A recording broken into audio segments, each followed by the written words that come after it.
عاملين ايه؟ يا رب كلكم تكونوا بألف خير. الفيديو ده من تاني او تالت فيديو تقريبا عملناه من فيديوهات استخدامات. عملنا فيديو جل صبار وفيديو لمية الورد، والفيديو ده رقم 3. الفيديو ده هنتكلم فيه عن زيت جونسون. زيت جونسون ده من الزيوت او ماركة جونسون عامة نتكلم عنها الاول. من الماركات اللي تدينا حبة منتجات كده ليها 7000 استخدام وعالميا معروفة زي البودرة مثلا وزي زيت جونسون. في الفيديو ده هوريكي او هعرفك 8 او 10 من 8 ل 10 استخدامات لزيت جونسون هتعجبك جدا. اكيد منهم واحده او اتنين انت عارفاهم، ولكن التمانية التانيين اكيد انت ما تعرفهمش، فهتعرفيهم في الفيديو ده. متنسيش بقى قبل ما نبدا الفيديو تنسلي تعملي لايك حلو قوي وسبسكرايب كمان في القناه وتقولي لي رايك في الفيديو وتبقي من عائله مريم. زيت جونسون ده انا من الحاجات اللي ما بستناش تخلص عندي، يعني اهي قرب يخلص بجيب الستوك على طول. زيت جونسون انا بستخدمه ليا شخصيا ولاخواتي، ويستخدم للكبار وللصغيرين. في الفيديو ده بقى هنبدا ان شاء الله دلوقتي اقولك ال8 استخدامات. كملي معايا الفيديو. اول بقى استخدام لزيت جونسون، والاستخدام اللي انتي هتدعي لي يعني.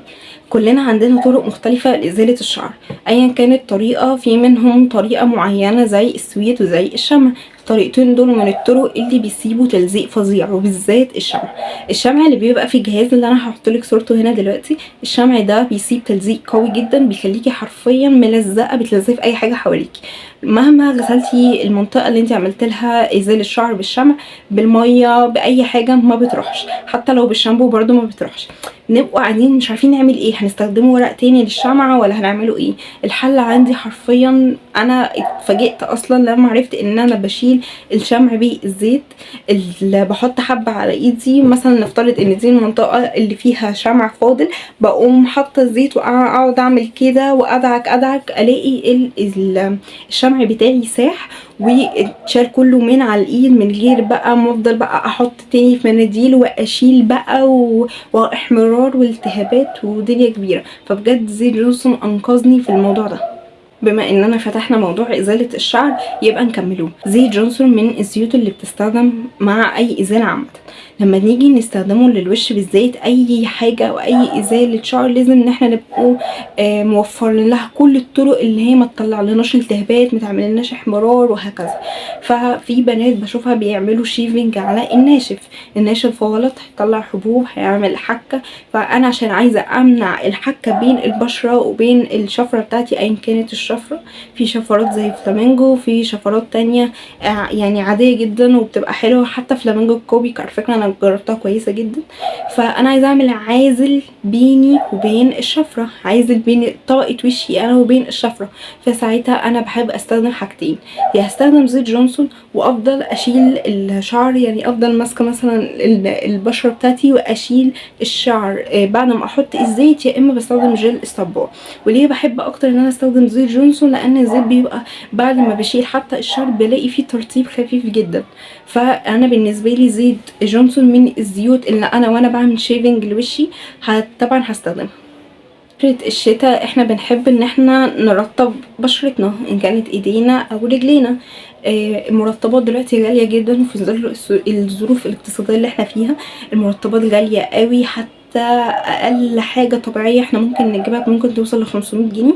فاحنا بنبقى عايزين حاجة نرطب بيها عشان ما نلاقيش بقى مع قلة الترطيب جلد الوزة، وبنلاقي مثلا لما بنغيره قدامنا فيه جلد ميت انتشر فجأة كده، ده من قلة الترطيب. فاحنا ممكن نستخدمه ايه في الوقت ده مع الظروف الاقتصادية اللي مش لطيفة خالص، يدينا ترطيب كويس ونمنع عندنا جلد الوزة والجلد الميت والحاجات. زيت جونسون هيبقى كويس جدا في الترطيب للايد والرجل. اللي الوش هيبقى تقيل قوي منصحش بيه، ولكن للرجل وللايد هيبقى ممتاز، بالذات بعد ازالة الشعر باي وسيلة احنا هنستخدمها. المفاجأة بقى واللي شركات المنتجات بتاعت ازالة الميك اب تقريبا ما قريتلكوش السر ده. زيت جونسون من افضل الحاجات اللي بنستخدمها لازالة الميك اب. زيت جونسون لما احنا بيبقى عندنا ميك اب تقيل قوي بنستخدم له مثلا جارنيه العادي او جارنيه بالزيت، اللي هما الميك اب ريموفر المشهورين جدا على مستوى مصر. ولو في ميك اب تقيل شويه هنستخدم له جارنيه ريموفر اللي بالزيت. طب ما ده زيت استخدموه. كنت عامله فيديو ريلز كده صغير هتلاقوه على القناه، وانا بشيل الميك اب بتاعي كامل، او حتى ممكن احط لكم في الفيديو ده كامل كامل كامل بزيت جونسون، والميك اب اتشال حرفيا من جذوره. كنت حاطه ميك اب تقيل جدا وسموكي بجد، اتشال كله في ثانيه. عايز يشيل الميك اب بتاعه، الريموفر بتاعه خلص، او معهوش دلوقتي فلوس يجيب، او حتى عايز يعتمدوا كالميك اب ريموفر اللي هيستخدموا استخدام كامل، بجد زيت جونسون من احسن الحاجات اللي هتستخدموها، هتشيل معاكم الميك اب بسهوله. بتاعتي القديمه اللي اتكلمت فيها عن الشعر، هتلاقوني دايما بقول لكم غيروا مثلا من الشامبو مره، لما تخلصوه غيروا من الحمام الكريم، عشان الشعر بيبقى اتعود قوي على المنتج اللي محطوط عليه او المنتج اللي انت دايما بتستخدميه، فاحنا بنقول غيروا. انا بحب اغير بحاجه مختلفه شويه. انا مثلا بستخدم مثلا لشعري ال7 اويل بتاع الزيت كزيت كتصفيف.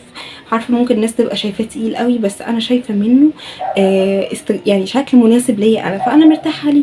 فلما احب بقى افصل خالص واقعد مثلا فتره ما استخدمهوش، مثلا عشان شعري ما يبقاش اتعود عليه قوي، ولما اجي استخدمه ما الاقيش منه نتيجه، فساعتها بستخدم زيت جونسون كزيت للتصفيف. بجد بيبقى طري طري طري طري على الشعر بطريقه جميله جدا، ويسيب الشعر كانك يعني لو لفتيه حتى اللي هي طاقيه تحسيه كانه كان مكوي. بجد جميل جدا في موضوع التسريح او التصفيف ده. انا بحط منه كميه قليله، ممكن مش بحطه على يعني على الفروه دايركت، بحطه على الشعر، لان هو انا حاسه ان للفروه عامه مش هيبقى ليه اي استفاده، غير انه ممكن بقى يزود قشره، او ممكن نعرض لنفسنا اي زيت عامه هنحطه على الشعر. على الفروه عامه وهنسيبه هنبقى معرضين بقى لقشره وحشرات وحاجات من دي احنا في غنى عنها، فاحنا نحاول ان احنا نحطه من اول هنا كده ولورا للشعر بقيته ورا، هيبقى حلو جدا. وبجد زيت جونسون فيه منه 3 انواع، البينك والاخضر والموف اللي انا وريته لكم. انا بالنسبه لي احسن حاجه حسيتها للشعر وللجسم والباقي الاستخدامات كان الموف، لان ريحته هاديه كده وجميله، فجربوه هتتعبوا.